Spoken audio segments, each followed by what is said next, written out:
उद्या आहे दीप अमावस्या. यापैकी तुम्ही एक तरी उपाय नक्की करा. आषाढ अमावस्या म्हणजे दीप अमावस्येच्या दिवशी दिव्यांची पूजा करण्याची एक खास पद्धत आहे. परंतु या दिवशी आणखीन एक उपाय आवर्जून केला जाऊ शकतो, तो म्हणजे मारुतीच्या देवळात 11 पीठांचे दिवे आवर्जून लावावे. पण हे कशासाठी आणि कसे लावावे, चला सविस्तर जाणून घेऊया. पण त्याआधी आमच्या चॅनलला सबस्क्राईब करा. दीप अमावस्येच्या दिवशी दिव्यांची पूजा कशी करावी आणि ही का करावी या संबंधित संपूर्ण सविस्तर माहितीचे व्हिडिओ आमच्या चॅनलवर तुम्हाला पाहायला मिळेल. पण तरीसुद्धा दीप अमावस्येच्या दिवशी काय करावं हे थोडक्यात जाणून घेऊया. या दिवशी पहाटे लवकर उठून स्नान करावे आणि स्वच्छ वस्त्र परिधान करावीत. घरातील सर्व धातूंची दिवे जसं पितळ, चांदी, तांब यांमध्ये सर्व समया, निरंजन, पणत्या स्वच्छ पाण्याने धुवून पुसाव्यात.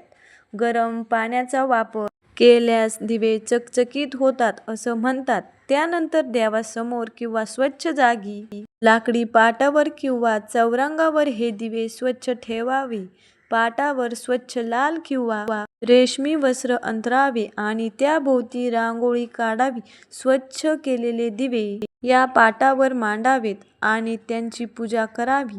दिव्यांवर हळद, कुंकू, गुलाल, फुलं, अक्षदा आणि दुर्वा अर्पण कराव्यात.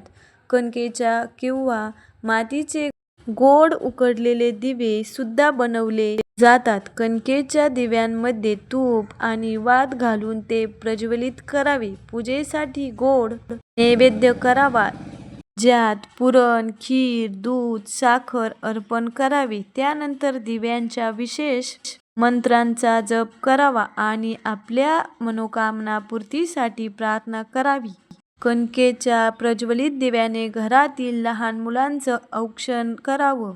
त्यामुळे मुलांच्या जीवनातील नकारात्मक गोष्टी दूर होऊन त्यांचं भविष्य उज्ज्वल होतं अशी मान्यता आहे. शिवाय या दिवशी पितरांचं स्मरण करून त्यांच्यासाठी तर्पण केलं जातं. यासाठी पुरणाचा नैवेद्य सुद्धा दिला जातो आणि पितरांना प्रसन्न करण्यासाठी दान धर्म सुद्धा केला जातो. या गोष्टी सुद्धा आवर्जून कराव्यात.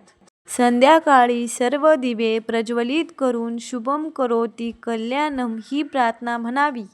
त्यानंतर मुलांना ओवाळण्याची प्रथा आहे. आता मारुतीच्या मंदिरात कणकेचे 11 दिवे लावावेत असा उपाय आहे. पण हा उपाय कशासाठी करावा आणि तो कसा करावा, तर मारुती मंदिरात दीप अमावस्येला कणकेचे दिवे लावण्याची प्रथा विशेष मानली गेली किंवा कोणत्याही अमावस्येला हे 11 पीठाचे दिवे मारुतीच्या मंदिरात लावले जातात. यामागे पौराणिक आणि धार्मिक कारण असं आहे की हनुमान हे शक्ती, भक्ती आणि संकट मोचनाचे प्रतीक आहे. दीप अमावस्येच्या अंधारमय रात्री कणकेचे दिवे लावून हनुमानजींची कृपा प्राप्त करून जीवनातील अंधार, जात, अडचणी, भय, पितृदोष दूर करण्याची प्रथा आहे. कणकेचे दिवे हे शुद्धतेचे आणि मांगल्याचे प्रतीक मानले जातात. त्यामुळे हनुमानजींच्या मंदिरात हे दिवे लावले जातात. आणि आता कणकेचे दिवे बनवण्याची पद्धत काय, तर गव्हाच्या पिठात गूळ, तेल आणि मीठ मिसळून पीठ मळावे. त्यात छोट्या दिव्यांचा आकार देऊन वाफेवर उकडावे. उकडलेल्या कणकेच्या दिव्यामध्ये तूप आणि वात ठेवून ते प्रज्वलित करावे. मारुतीच्या मंदिरात कणकेचे दिवे लावण्याचे फायदे काय आणि त्याचे चमत्कार काय आहे तेही विशेष आहे.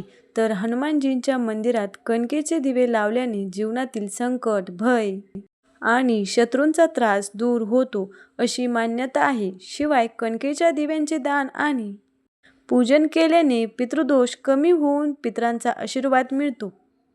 एवढेच तर काय, कणकेचे दिवे प्रज्वलित केल्याने मंदिरात आणि घरात सकारात्मक ऊर्जा निर्माण होते. जी हनुमानजींच्या भक्तीमुळे अधिक प्रभावी ठरू शकते. असं मानलं जातं की हनुमानजींच्या मंदिरात कणकेचे दिवे लावल्याने आर्थिक अडचणी सुद्धा दूर होऊन समृद्धी प्राप्त होण्यास मदत मिळते. शिवाय दीप अमावस्येला हनुमान मंदिरात कणकेचे दिवे लावणाऱ्या भक्तांना अनेकदा जीवनात सकारात्मक बदल दिसून येतो. संकटातून मुक्ती आणि अप्रत्यक्ष चमत्कारांचा अनुभव आल्याचं सांगितलं जातं. काही कथांनुसार कणकेच्या दिव्यांचे पूजन आणि हनुमानजींची भक्ती केल्याने गंभीर आजार, आर्थिक संकट आणि कौटुंबिक समस्यांवर मात करता येऊ शकते असे सांगितले जातात. आणि म्हणूनच दीप अमावस्येच्या दिवशी काही विशेष उपाय सुद्धा केले जाऊ शकतात. ते म्हणजे आपल्या जीवनातील आर्थिक अडचणी दूर करण्यासाठी संध्याकाळी तिळाच्या तेलाचा दिवा दक्षिण दिशेला ठेवून प्रज्वलित करावा. यामुळे शनिदोष आणि पितृदोष कमी होतो असं मानलं जातं. पितरांचे स्मरण करून त्यांच्या नावानं तर्पण करावं. त्याचबरोबर गहू, तांदूळ, काळे तीळ किंवा काळे कपडे यांचं दान गरजू व्यक्तींना करावं. दीप अमावस्येला पिंपळ किंवा तुळशीच्या झाडाला 108 प्रदक्षिणा घालाव्यात. यामुळे पितरांचे आशीर्वाद मिळतात आणि नकारात्मक ऊर्जा दूर होते असं म्हणतात. शिवाय नदी किंवा जलाशय माशांना गव्हाचे पिठाचे गोळे खायला द्यावेत. यामुळे पितृदोष आणि ग्रहदोष कमी होतो असं सांगितलं जातं. या दिवशी पिंपळ, केळी, लिंबू किंवा तुळस यांचं रोप लावावं. यामुळे पर्यावरण संरक्षण सोबतच पुण्यही मिळतं असं म्हटलं जातं. दीप अमावस्येची एक पौराणिक कथा आहे. असं म्हणतात की एका नगरात सुगनी नावाची स्त्री राहत होती. ती दररोज दिवे घासून तेल करून प्रज्वलित करायची आणि त्यांची पूजा सुद्धा करायची. एकदा तिला घरातून घालवण्यात आलं आणि तिचा हा नियम खंडित झाला. पुढे दीप अमावस्येच्या दिवशी राजा शिकारी होऊन परत येत असताना एका झाडाखाली मुक्कामाला थांबला. तेथे तिला सगुणाच्या घरातील प्रज्वलित दिव्यांचा चमत्कार दिसला. तिच्या भक्तीमुळे प्रभावित होऊन राजाने तिला बक्षीस दिलं आणि तिच्या इच्छेनुसार एका शुक्रवारी फक्त तिच्याच घरी दिवे लावण्याचा हुकूम काढला. या कथेतून दीप अमावस्येचे महत्त्व आणि दिव्यांच्या पूजनाची प्रेरणा मिळते. आषाढ अमावस्येच्या दिवशी दीप पूजनामुळे महालक्ष्मी प्रसन्न होते आणि घरात सुखशांती नांदते असं म्हणतात. पितराचे तर्पण आणि दान केल्याने पितृदोषापासून मुक्ती मिळते. शिवाय दिव्यांचा प्रकाश अंधार दूर करून सकारात्मक ऊर्जा निर्माण करतो असं सांगितलं जातं. तर यंदा अगदी काहीही जमलं नाही तर 11 कणकेचे दिवे आपण हनुमानजींच्या मंदिरात आवर्जून लावा. ज्यामुळे तुम्हाला संकटापासून मुक्ती मिळेल. आणि हे दिवे प्रज्वलित केल्यावर 11 वेळा हनुमान चालीसा म्हणायला विसरू नका. कारण मारुतीच्या मंदिरात कणकेचे दिवे लावल्यानंतर हनुमान चालीसाचं 11 वेळा पाठ केल्याने संकटापासून संरक्षण तर मिळतं, शिवाय आपल्या मनोकामना पूर्ण होण्यासाठी ही मदत मिळते असं सांगितलं जातं. मात्र कोणतीही पूजा करताना मन शुद्ध आणि शांत ठेवावं. कणकेचे दिवे बनवताना स्वच्छतेची काळजी घ्यावी आणि कोणतेही उपाय करण्यापूर्वी तज्ज्ञांचा सल्ला नक्कीच घ्यावा.